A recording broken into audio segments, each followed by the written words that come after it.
Hello and welcome to the Sweet Dome here. I hope you're having a lovely day. First of all, let's begin by saying that this channel, which only has 2 videos at the moment, which I'm planning on making a couple today actually, is going to get a bit of an overhaul. The quality isn't always going to be filmed on an iPad.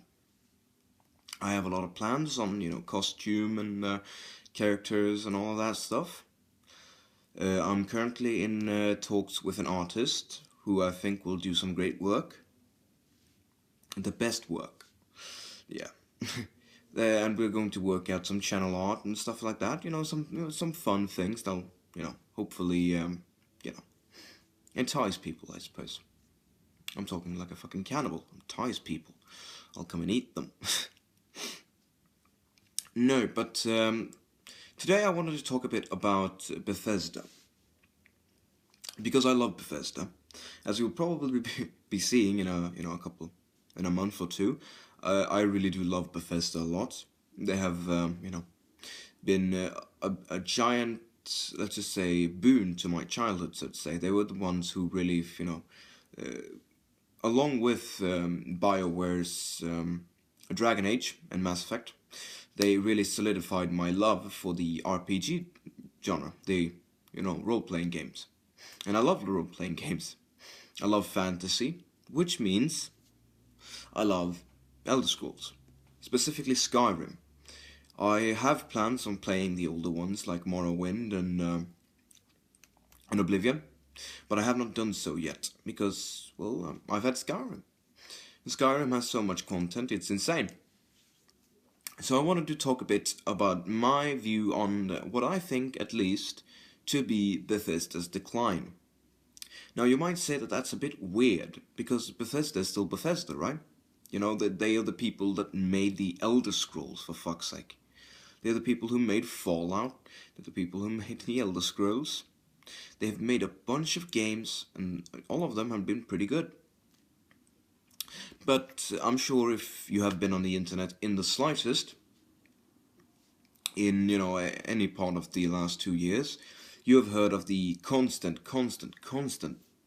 scandals and fiascos that they simply, for some reason, don't really seem to know how to handle. I think they've grown fat on Skyrim, on the Skyrim praise and the Skyrim fandom. And I totally understand, by the way. I still love Bethesda. It isn't like I dislike them. I'm just a bit worried, to be completely honest. I'm a bit worried. Because I'm seeing a bit of a dark turn. I'm seeing a bit of a dark, a bit of a, darkness in the future. Very Star Wars. Yeah, but I'm seeing something that worries me a lot.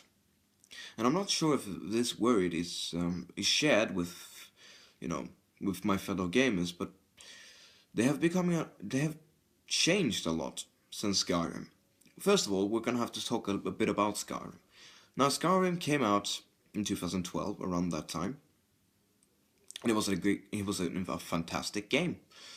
It was, in my opinion, a 10 out of 10. The combat system was a bit clunky and kind of basic, but that didn't really matter. It's still really fun, especially with the magics and the enchantments and all of the different types of things. And, vampirism and werewolf disease and stuff like that. So it was an incredibly fun game with an incredibly, while in theory a basic story, still a very effective story. So they knew that they had a moneymaker, right? Everyone loves Skyrim. Even if it's not your favorite game, I don't think there's anyone who claims that Skyrim is a bad game, because it isn't. It isn't. It's a giant game with so much content, it's almost overwhelming at this point.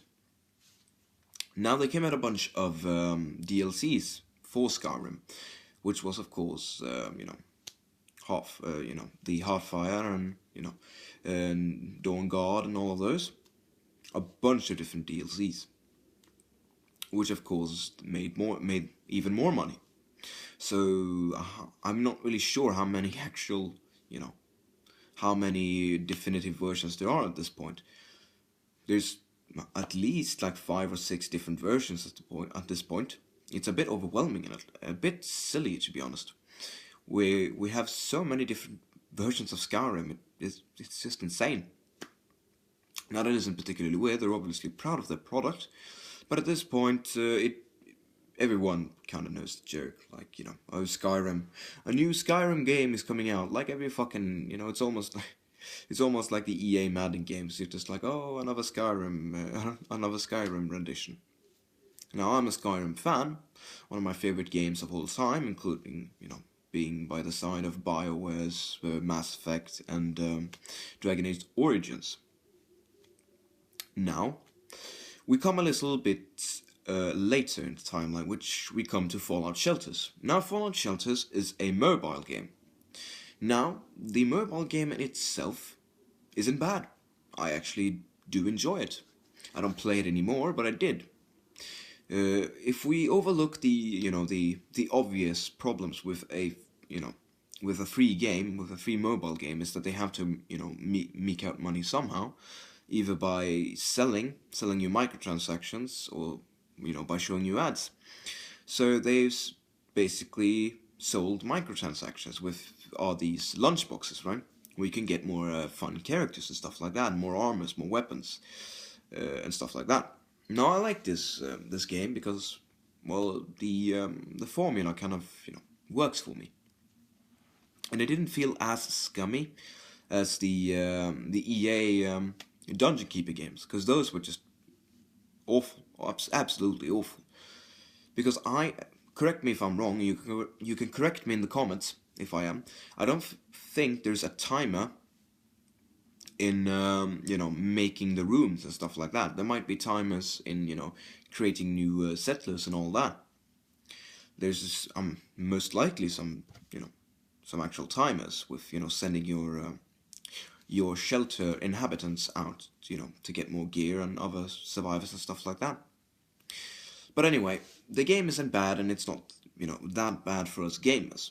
But, and here's the giant but, the Brazilian but, is that for while not being incredibly bad for gamers, it did set a bad example for Bethesda, because they got drunk, they got high, they got addicted to the money, that sweet mobile game money. And we can see this seeping in to Fallout 76. Now, Fallout 76 was a giant, undercooked, overhyped mess. There's no denying that at this point.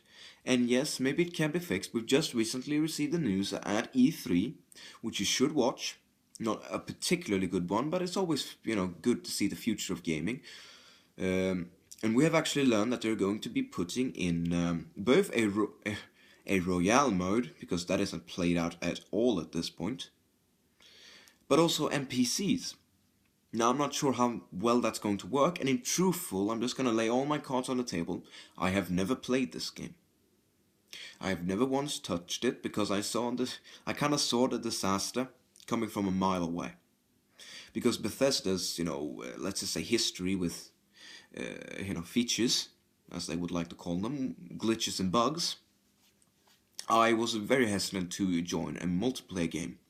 And it turned out to be a shitty game. It was a shit game. Now, I'm not sure how it is now, but it was a shit game. They didn't even have push-to-talk functions, so they were basically just a bunch of people either shouting racist stuff, or just a bunch of kids, which obviously isn't particularly good. And there was also, a bunch of press problems with the canvas bags. There was just a bunch of problems. It was glitchy, it was buggy, a lot of it was low textured. It was apparently quite a beautiful game in some areas, but also very ugly in others. The frame rate sucked, and there was just a lot of problems with it. Now, fast forward a couple months, and this is something I almost fell for, which is Fallout 76 Nuka Dark Rum. Now, I'm an alcohol lover. All right.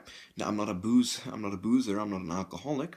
I just happen to have a love for bartending. I happen to think that being able to create something that awesome, that so varying in taste, is incredible. And I really do admire people that do that. Anyway, tangent. Now, I was almost conned into this because, oh, a Nuka Dark rum. And I, like most people, didn't actually care about the rum. Because the rum is not the reason why people bought it. It's because they thought they would get a cool glass bottle. You know, a collector's piece, a shirt piece, you know? Because, of course, I knew that this wasn't going to be a good rum just by watching it. You could clearly see, and we clearly got after, that they put in food coloring or some kind of, coloring to make it darker, right? And in any good rum that is supposed to be a dark rum, you do not need that. It comes with aging and it comes with a process. You do not need food coloring in a good quality wine. Or not wine, but, in a good quality rum. So I skipped it, right? And then the scandal broke. That even after all the shit that they've taken, they didn't even think twice before doing this. And that was that it was a cheap plastic bottle. It was worth nothing. It was worth absolutely nothing. And you couldn't even pour out of it. It was just a cheap bottle that you can buy at like in a farmer's market, in your apple juice or whatever. It was with a cheap paper print on it. It was just low quality and extremely overpriced. That was $80. I almost bought 2 of those. $180 for something that isn't worth shit. So I was quite happy. And of course, there was a bunch of problems with the shipping and all that. Now, after that, we came to something a little bit more insidious. Another mobile game.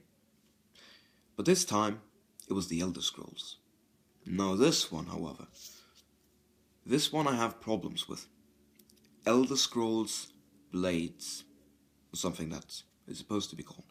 Now I have watched a lot of videos, and I will not ordain to touch the damn thing. I will not ordain to have it defile my phone, because I love Skyrim, alright?